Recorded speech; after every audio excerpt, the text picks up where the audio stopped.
दोस्तों, जैसा कि आप सब जानते हैं, यूनिवर्सिटी ग्रांट कमीशन बिल अभी अधर में लटका है। यानी इसका लागू होना या ना होना देश के सुप्रीम कोर्ट ऑफ इंडिया के निर्णय पर निर्भर है। दूसरे शब्दों में कहें तो गेंद अब देश की सुप्रीम अदालत में है, लेकिन इसका विवाद अभी थमने का नाम नहीं ले रहा है। पिछले सप्ताहों में आपने देखा, रुचि तिवारी यूजीसी विवाद के केंद्र में बनी हुई थी। सोशल मीडिया पर तरह तरह की वीडियो उनके पक्ष विपक्ष में वायरल हो रही थी। अब पिछले 2 दिनों से जेएनयू वाइस चांसलर धूलीपुरी पंडित का एक बयान, जिसे मैडम ने एक पॉडकास्ट में दिया है, ने जेएनयू में उबाल ला दिया है। 2 दिन पहले पूरी रात जेएनयू में बवाल चलता रहा। कैंपस में लाठी डंडे चलते रहे, कई छात्र छात्राएं घायल हो गए हैं। तो दोस्तों, मैं रमाश्रे आपके अपने चैनल रमाश्रे वॉइस पर आप सबका स्वागत करता हूं। आज हम बात करेंगे जेएनयू की वाइस चांसलर मैडम धूलीपुरी पंडित के बयानों पर।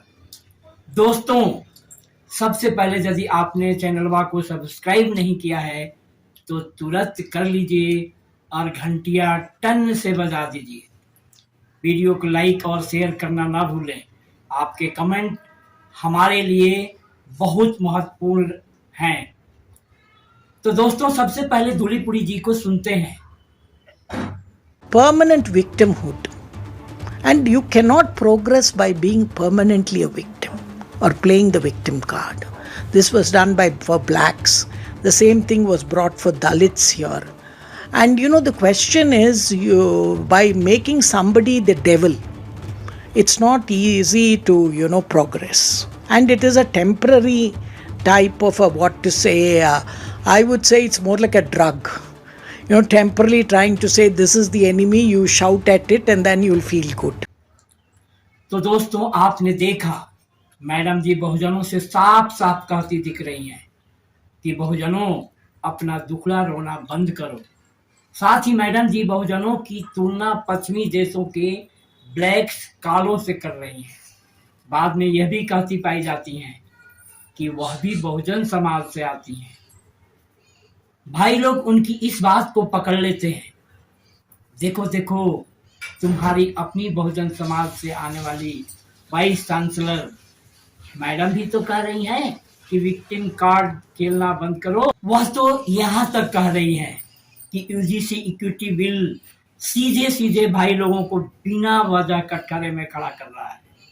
दोस्तों, ऐसा लग रहा है कि मैडम के अनुसार बहुजनों को हर जगह समुचित भागीदारी मिल चुकी है, चाहे वह मीडिया हो, चाहे न्यायपालिका हो, कार्यकारिणी हो, या फिर स्कूल कॉलेज और यूनिवर्सिटी हो। ऐसा लगता है मैडम जी भारत में ही नहीं रहती। अगर वह रहती होती तो रोहित वेमुला, पायल तड़वी या फिर आकाश सोलंकी को कैसे भूल जाती। क्या ये लोग अपनी जान लेकर विक्टिमहुड खेल रहे थे? यदि मैडम भारत में होती तो कैसे भूल जाती कि इस देश में सबसे ऊंचे पद पर आसीन राष्ट्रपति रामनाथ कोविंद जी और द्रौपदी मुर्मू जी को मंदिर प्रवेश नहीं मिलता है, नए संसद भवन के उद्घाटन समारोह में सम्मिलित नहीं होने दिया जाता है। मैडम जी कैसे भूल जाती कि उत्तर प्रदेश के भूतपूर्व मुख्यमंत्री श्री अखिलेश यादव जब अपना सरकारी बंगला छोड़ते हैं तो बंगले को गोमूत्र और गंगा जल से धोया जाता है। वहीं अखिलेश जी जब कन्नौज के एक मंदिर में प्रवेश कर जाते हैं तो तुरंत उस मंदिर को धुलवाया जाता है। वाइस चांसलर यह भी भूल जाती हैं कि जीतन राम मांझी जो मुसहर जाति से आते हैं, मुख्यमंत्री पद पर रहते हुए जब एक मंदिर में जाते हैं तो उनके निकलते ही मंदिर को धुलवाया जाता है। प्रश्न तो उठेगा ही कि क्या एक विशेष वर्ग के अनुसार बहुजन किसी पद पर हो, कितना भी पढ़े लिखे हो, आज भी अछूत ही है।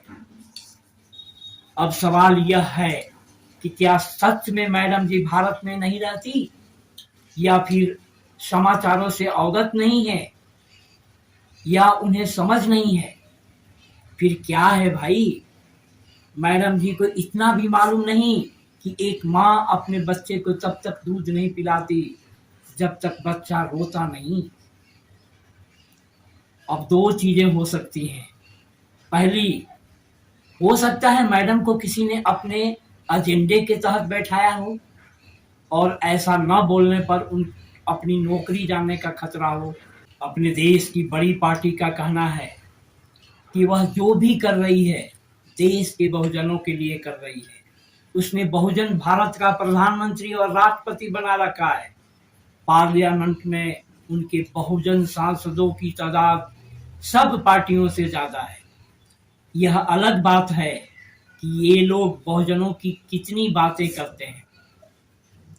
दोस्तों, क्या आप चाहेंगे कि आपके परिवार से एक व्यक्ति को दुनिया की सारी सुविधाओं से लैस कर दिया जाए और शेष को भूखे नंगे छोड़ दिया जाए?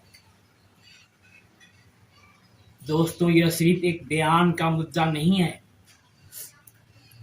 यह सवाल है सच्चाई बनाम दिखावे का, अधिकार बनाम प्रतीकवाद का। आज के लिए बस इतना ही। कमेंट बॉक्स में अपनी राय जरूर लिखें। जय हिंद, जय भारत।